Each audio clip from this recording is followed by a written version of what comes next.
আমি আসলে আপনাকে নিজে থেকে কিছু দিইনি। এই সামান্য উপহারটুকু নিন। এ আপনার যোগ্য উপহার নয়।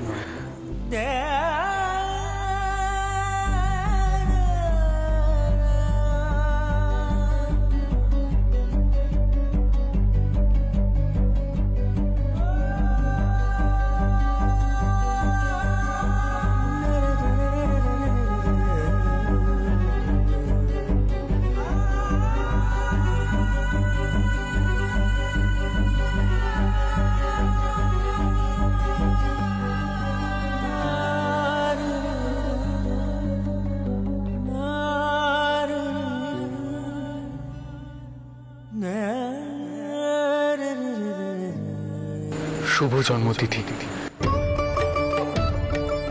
কামনা করি আপনার জীবনও যেন এমন সুন্দর হয়।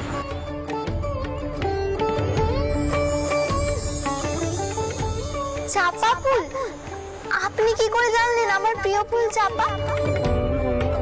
সকাল সকাল উঠে আপনি আমার জন্য ফুল নিয়ে এলেন, এত সৌভাগ্য আমার।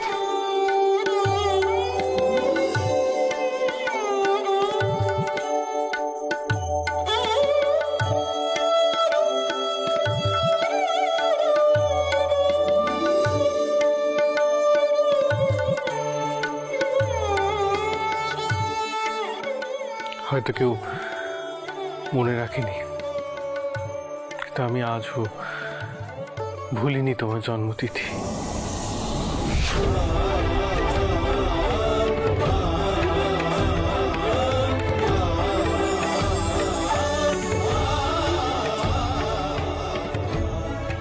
সকাল থেকে নানান জায়গায় ঘুরেছি, তবুও যেতে পারিনি ভিট পুজোর জায়গায়।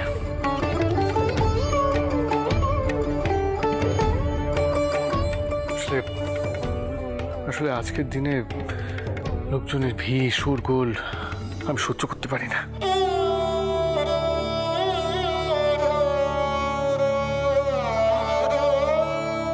দেখতে দেখতে কতগুলো বছর কেটে গেল, ভোপালটাও কত বড় হয়ে গেল।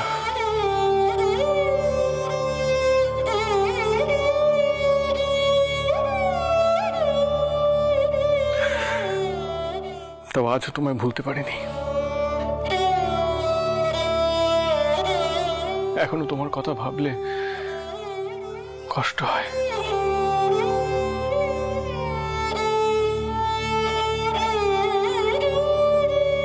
মনটা মুচড়ে যায়।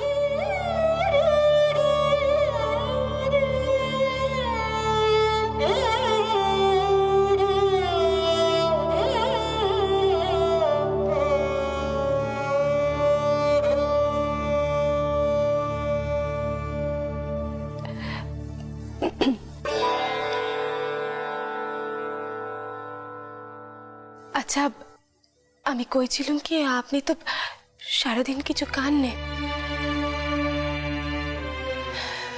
আমি আপনার জন্য একটু খাবার নিয়ে আসবো। আসলে আমাদের তো আবার এখনই সেই জমিতে যেতে হবে।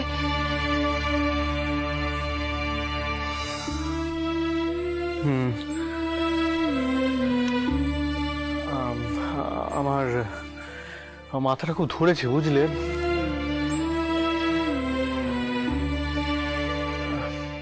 শরীরটা ঠিক লাগছে না, তাই আমি ভাবছি যাব না।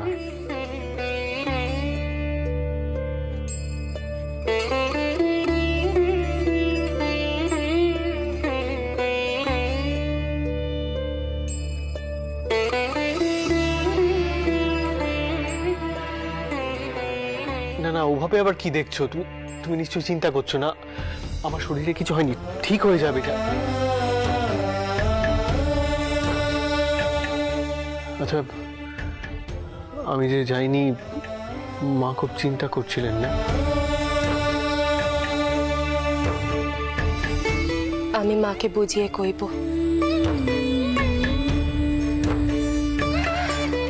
মাকে কইব আজ সেজ দিদির জন্মতিথি বলে আপনার পক্ষে সেখানে যাওয়া সম্ভব নয়।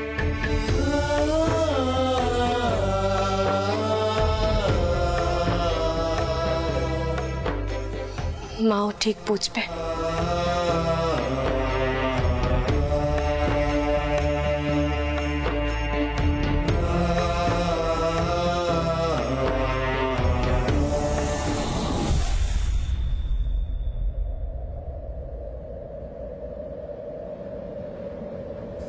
অমন করে মাথা নিচু করে থাকবেন না। সে স্থিতির পরম সৌভাগ্য যে সে আপনার মতো একজন কাউকে পেয়েছিল।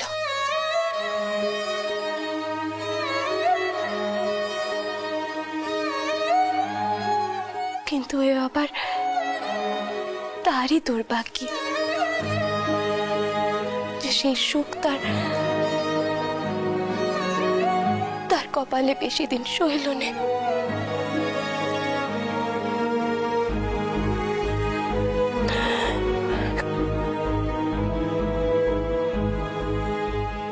আচ্ছা, আপনি কইলেন না যে আপনার মাথা কানা ধরেছে? কিছুটি কাননি বলে এসব হয়েছে জানেন তো। আমি আপনার জন্য না 1 গ্লাস দুধ পাঠাচ্ছি, আপনি কিন্তু কে নেবেন, খালি পেটে থাকবেন না। আমি যাইকে বলি। তুমি খুব কষ্ট পেয়েছো না জগদম্বা?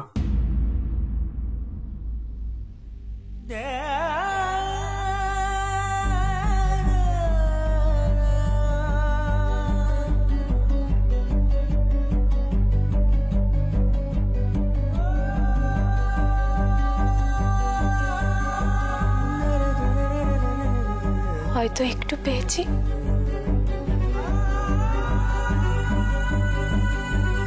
তবে আমার এটা ভেবেও গর্ববোধ হয় যে আমার স্বামীর মন কানা কতটা বড়। দেখুন, আপনি কিন্তু সাবধানে থাকবেন। আমি আপনার জন্য খাবারের ব্যবস্থা করি। আমি চিরটাকাল তোমার কাছে ঋণী থাকবো, শুধু ভোপালে মা হওয়ার জন্য নয়। তুমি আমায় বুঝেছ, কোনোদিন ভুল বুঝোনি তুমি।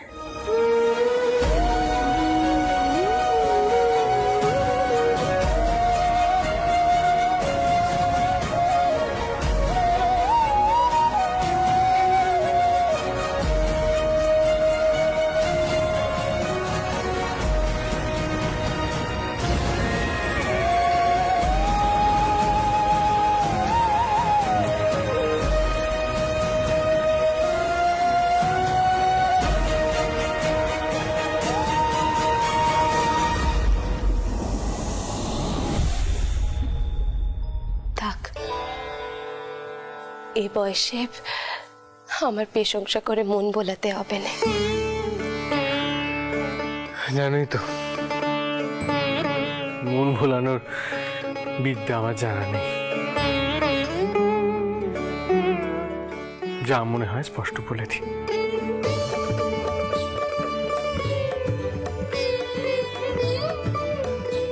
আচ্ছা শোনো, ভূপালকে বলো সে যেন সজাগ থাকে। আজ যে সেখানে পুজো হচ্ছে তা কিন্তু ব্রাহ্মণরা জানে না তা নয়, বা তারা জেনেও চুপ করে আছে, এটা কিন্তু ভাবলে ভুল হবে।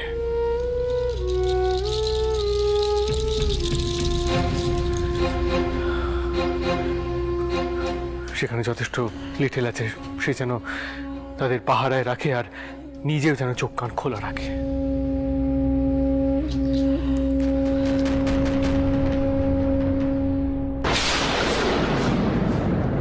তবে আপনি মানবেন তো যে ভূপাল তার বাপের মতোই হয়েছে, তার বাপের মতোই ক্যাম্পটা রাখে। আপনি যেখানে অপ্রস্তুত থাকবেন সেখানে সামাল দিতে একমাত্র ভূপালই পারবে। ভূপালের সামনে আপনি না এসব কথা কইতে পারেন না, কিন্তু ওর আড়ালেতে কথা স্বীকার করতেই পারেন। হ্যাঁ, আমি এ কথাখানা স্বীকার করি। ভূপাল তার পাপের মতনই হয়েছে। আগু পিছু না চিন্তা করে একেবারে বিপদের মুখে ঝাঁপিয়ে পড়ে। সেই জন্যই তো বড় ভয় করে, জানো, বড্ড ভয় করে।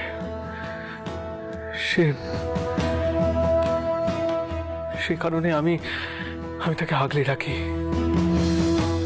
শাসন করি, কোথাও যেতে দিই না। খালি ভয় পাই যদি করুণার শেষ চিহ্ন এই জগৎ সংসার ছেড়ে এই কারণে চলে যায়। কি করছেনটা কি আপনি? না না, এসব কথা আপনি মনেও আনবেন না কখনো। ভূপালে আমার পরমাণু লাগুক, ও যেন কোনোদিন কিচ্ছু না হয়, ও দীর্ঘজীবী হোক। হে মা অন্নপূর্ণা, রক্ষে করো, রক্ষে করো মা, রক্ষে করো। চটকুকি, এই চটকুকি, কোথায় গেলি? আয় এবার, দেরি হয়ে যাচ্ছে তো। যা, বড়দিদি ডাকছেন, আর দেরি করো না। আসি।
সুকুমার, আগে একটা কথা বলো তো, জন্মবাজারের রানী ওই ভিত্তি পূজার যোগার যন্ত্র কিভাবে করলো?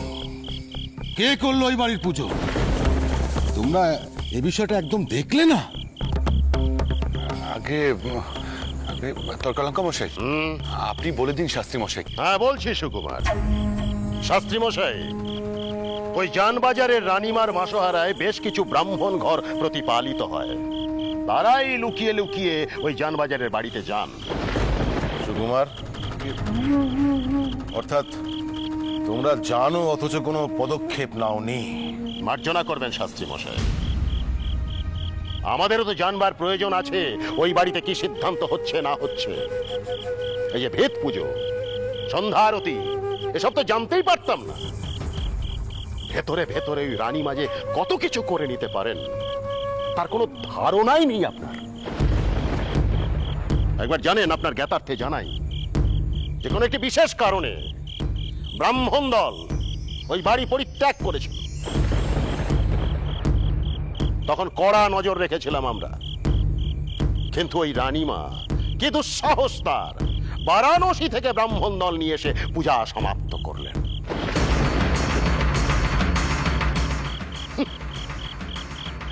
শুধু তাই নয়, এমন দান ধ্যান শুরু করলেন যে আমারই আশেপাশে যে সমস্ত গরিব ব্রাহ্মণ তারা সব আমাকেই দোষারোপ করলো। তাই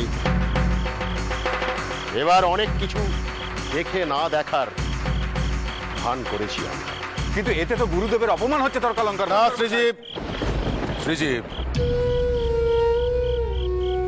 এখন নিজেদের মধ্যে তর্ক বিতর্ক করো না। আমি সব সময় এখানে থাকি না। এখানকার ব্রাহ্মণ সমাজের উনি একজন মাথা। উনি যেটা ঠিক মনে করেছেন তাই করেছেন।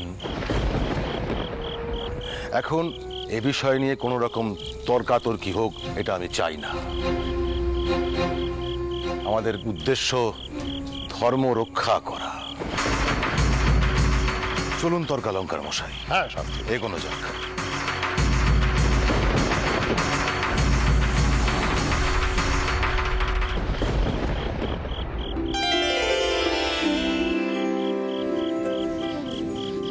দিদমা, বলি কি, বেশি আড়ম্বর করবে না বলে তো কীর্তন দল আনলে না, তাহলে তুমি একটু নাম গান করো, পুজোটা ঠিকভাবে সম্পন্ন হোক। শোনো ছেলের কথা, এই ছেলের বুঝি মাথা গেছে। আচ্ছা, এখন তোমাদের দিদমা সকলের সম্মুখে এমন কোলা জায়গায় নাম গান করবে? তারিকা, তুইও গিয়ে বল না দিদমাকে। দিদমা, ত্রৈলোক্য তো ভুল কিছু বলেনি। আজকে নয় এই জায়গাটা খোলা, কিন্তু কদিন বাদে তো এইখানেই মন্দির তৈরি হবে। একদম ঠিক কথা দিদমা। তোমার গলায় নাম গান না হলে নারায়ণ পুজো কি সমাপ্ত হবে? দিদমা, তুমি কিন্তু আজ ফাঁকি দিতে পারবে না। এই দেখেছেন মা, আপনার নাতিরা যখন বলছে তখন কিন্তু আপনাকে গান গাইতেই হবে, আর কোনো উপায় নেই। আর একটা কথা বলি মা, এখানকার কাজ তো সব ভালো ভালো মিটে গেল, এবার দয়া করে আপনি একটা কীর্তন ধরুন। আর কাল থেকেই যাতে এই মন্দির নির্মাণের কাজ শুরু করা যায়, আমরা এই বিষয়ে সবাই মিলে আলোচনা করব।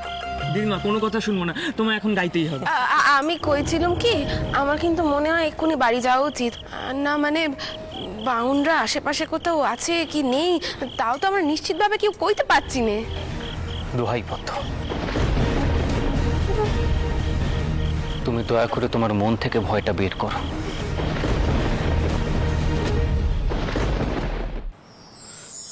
মা, আপনি বসুন। তোমরা যে কি করনি।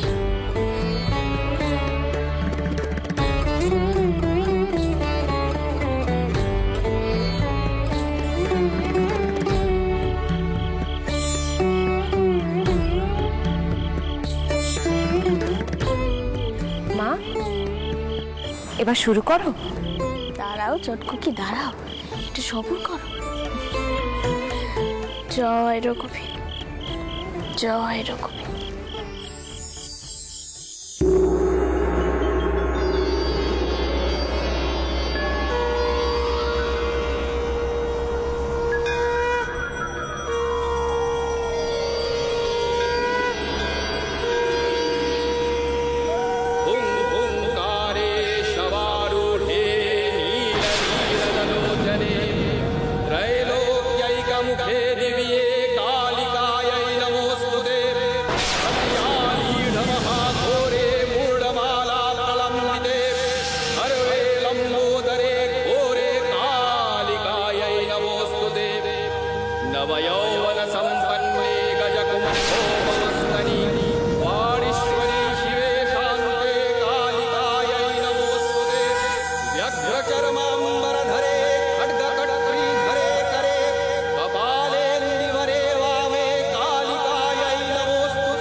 গা। আমি তো তোর গান শুনবো বলে এলাম রে। শেষ পর্যন্ত তুই একখানে জমি খুঁজে পেলি তো?